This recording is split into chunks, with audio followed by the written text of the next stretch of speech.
everyone. It's me, Violet Chachki. Welcome back to another relaxing and thrilling installment of my ASMR series. On today's episode, we're going to be doing my pet peeves continued because I have so many, it couldn't just fit into one video. I have to break it up into installments, 4 easy installments.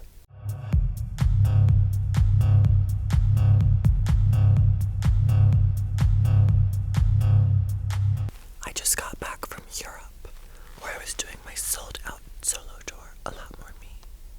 I was also doing Fashion Week in Paris, and I lost my voice again.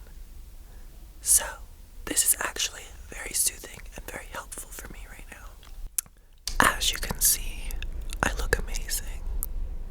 I've got my pink lip gloss on. Bring in the mirror! Oh yeah, that's nice. Look at that. Oh my god. I look so good. Okay, now that my lips are fully glossed and looking correct, I think it's time to get into the pet peeves part 2. I'm surprised I've left this out of the first video because this is like a huge pet peeve of mine. Holy shit. So I travel a lot. I'm in Europe a lot. I love it. It's fabulous. Whatever. So, I'm not at home when I'm traveling, right? I'm in hotels, I'm at venues, I'm at the club, I'm whatever. So I order food a lot, like on apps. I order pizza a lot because it's good and I love pizza. I used to work at a pizza shop, in case you didn't know. So I order pizza a lot, right? And in Europe, they love to do this thing where they don't cut your pizza up for you. And I don't know, I just don't understand it. I don't understand how else you're supposed to eat a pizza. Like, how else would you eat? It literally, does not compute. It blows my fucking mind. Because the whole point of ordering a pizza is that it's like finger foods, and that you just eat it. You just pick it up and eat it. The pizza actually segues perfectly into my next pet peeve. Like I said, I get delivery a lot. I don't really cook. My kitchen is full of shoes. It literally is full of shoes. I have no pots. I have no pans. I have no food. I'm never home. So I order food a lot. So I've gotten the runaround. Today, for instance, I ordered food to the studio that we're at, and they sent the bitch on a bike. It's 4 miles away. And they put her on a bicycle with my food. First of all, poor girl. The poor thing. But how is my food supposed to get here intact and warm? Not even hot. Just averagely warm if this is on a bicycle. Tell me. It's not. It's not.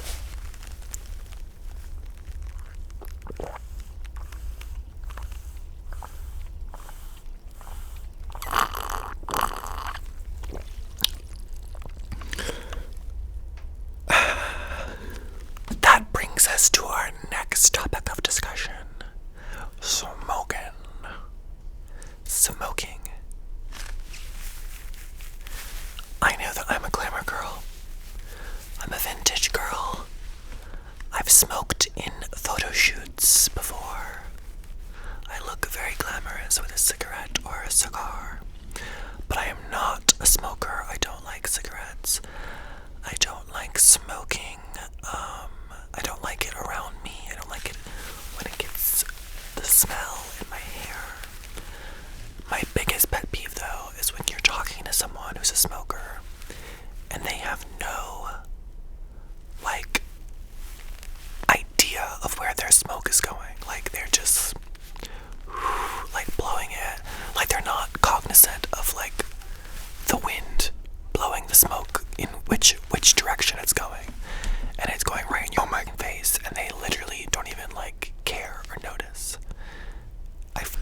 It's so gross and so inconsiderate and so rude.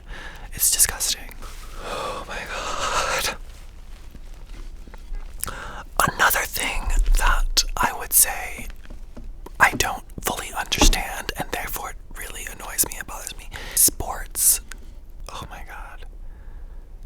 The vile thoughts I have when I'm listening to sports, and like when I see people get really excited about sports. Like, it blows my mind how big sports are. Like how people really, really care. Like so much. It weirds me out. It's fucking weird. The obsession with sports. And I hate when I'm in a space and they're playing sports. Like a public space. Like if we're at a restaurant and it's not fucking like a wing place. But if we're anywhere else and you're playing sports, rude. Fucking rude. I will leave a restaurant if they're playing sports. That is so gross. Okay, so this happened to me yesterday. I was on the beach and I was relaxing, having a good time, just being relaxed and gay. In my Galliano Speedo, of course. And this guy comes up to us. First of all, he asked my friend for a lighter. Again, I don't smoke. My friend was smoking on the beach, and he was blowing his smoke in my face, and I told him to blow his smoke somewhere else. Anyways, so that was one of the pet peeves. So this other guy sat down, and he asked my friend for a lighter. That's already annoying. Like, get your fucking lighter. You know what I mean? And like, I'm at the beach having my Lana Del Rey moment, and you're interrupting my moment with your cigarettes and your lighters and all your bullshit. So I'm already annoyed. My friend gives him the lighter, lights the cigarette. He's like, and then he goes, "Are you guys gay?" And I'm like, and then he goes, "Obviously." And I'm like, "Well, yeah, obviously." And he's like, "I'm gay too." And I'm like, "Okay, cool. Like, congratulations. Who cares?" So then I'm like even more annoyed. I'm like, okay, like what? Just because people like dick, we're supposed to like be friends. And then I could see in his eyes, he recognized me. Yeah, I think he saw my tattoo or something. I don't know. I could just tell that he was like, it was clicking in his head who I was, whatever. Not like who I am. Oh my god, that's so important. And then they like, him and his friend went back and went on their phones. I think we're looking at pictures of me. And I'm like, oh god, this is so stupid. I wish they would just like I could feel something was building, something was coming. They were like trying to become friends or something. I don't know. And then he comes to me and he's like, he starts to strike up conversation again. And he's like, "What do you guys do?" I'm like, "Bitch, you know what I do." And I was like, "I'm a model." And he was like, "Oh, okay, cool." I wasn't gonna give him the response that he wanted. He wouldn't be like, "Oh, I'm a drag queen." And then he'd be like, "Oh my god, do I know who you are?" And then like the whole thing. And I'm like, "I'm not gonna do this right now. Go back to your towel. I'll go back to my towel. We don't need to do this." So then he keeps going. And he's like, he starts talking about a drag queen in like West Hollywood who's also like a porn star or something. I don't know. He starts going on about a drag queen. And I can still feel him wanting me to be like, "Oh, I do drag too." And like play dumb. But I just literally am like, "Oh, okay, cool." And then eventually I went up to go into the water. And as I go up and I have my sunglasses on, so I go back with my sunglasses back on the towel. And he's like, "Hey, can I ask you something?" And like motions me over to his towel. So I'm like standing up in my Galliano Speedo. And I'm like, "What?" I like lean over. And he's like, Are you Violet Chachki?" And I'm like, "Yeah." And he's like, "Oh my god." So crazy that I just was talking about the other drag queen. What are the odds? And I was like,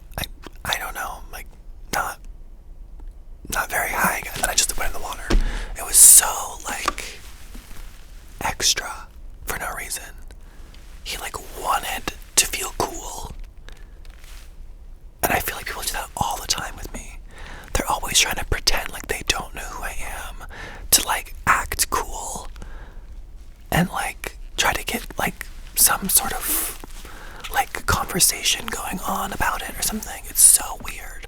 People are, especially in LA, people are so weird. It's like, girl, just come up and be like, Violet, I think you're cool. Or like, don't even say anything. Fuck. Just say what you want, you know what I mean? Like, if you think I'm horrible, try saying it to me.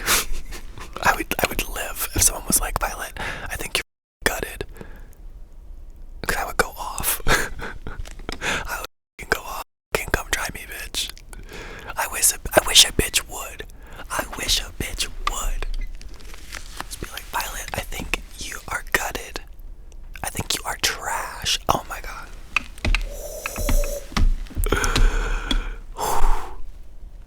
Try me. I would love it. I would honestly love it. If someone came up to me and like legitimately had a problem with me and had the gall, the nerve, the unmitigated gall, the audacity to confront me in public and say something to my face, part of me would be like, okay, bitch, like, go off. But, ooh, girl, the snap, the clapbacks, and, oh, ooh, I'm so good on my toes, bitch. I'm that Atlanta queen, through and through, who's like, is this bitch talking to me? Oh, I like want someone to do it and film it, just so that it could be like an iconic moment. But don't even try it. You could never. You could never. You could never. Talking to text. This, oh my god. Okay. So I travel with drag queens a lot. I'm touring with them, we're doing gigs, we're doing shows, and we're all busy. Bitch, we're all busy and we're all booked and we all have shit going on. But some of these queens will sit here on their phone and be like, tell Susan to drop the wig off at the apartment. Then I'm gonna pick it up and we're gonna transport it to Austin, Texas, and then my manager's gonna come in and we're gonna take the Vogue shoot and we're gonna take them and we're gonna film it and the wig's gotta go here and there and everywhere. Okay? Like, but they'll do entire conversations about shit. I'm like, no one wants to fucking hear your shit. No one. There's so many queens that do this. Holy shit. So there's like, it's not just one. I can think of at least 3 or 4 queens that I've toured with who talk to text. And like, so the entire bus, the entire backstage knows all their business. It's almost like, girl, we get it. You're busy. You're working. You're booked. Congratulations. We're all busy. We're all booked. We're all blessed. Okay? We don't need to know all your little information. You can just type it like a normal person. Unless you have like gloves on that are like custom Prada and you can't type. Unless you have giant acrylic nails on. Unless your hands are tied behind your back. I don't want to hear your talk to text. You know who you are. You know who you are. They all watch my videos. I know they do. But that's for anyone, really. If you're talking to text in a room full of people, you're an asshole. Like, that's just like the bottom line, cut and dry. It's the same people that listen to music on the train. Or like, there's children on planes that will play little video games and they won't silence the noises. That is another really big pet peeve. This brings me to my last and final pet peeve of the day. Okay. This happens to me all the time. So everything I wear is custom, right?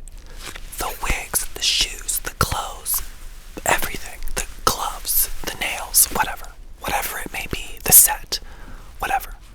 So when I am hiring someone to create something for me, whether it's like they're doing a dress, they're making a dress I designed, or they're doing a wig or whatever, I give them my sketch or my design or what I want. I give them like the brief.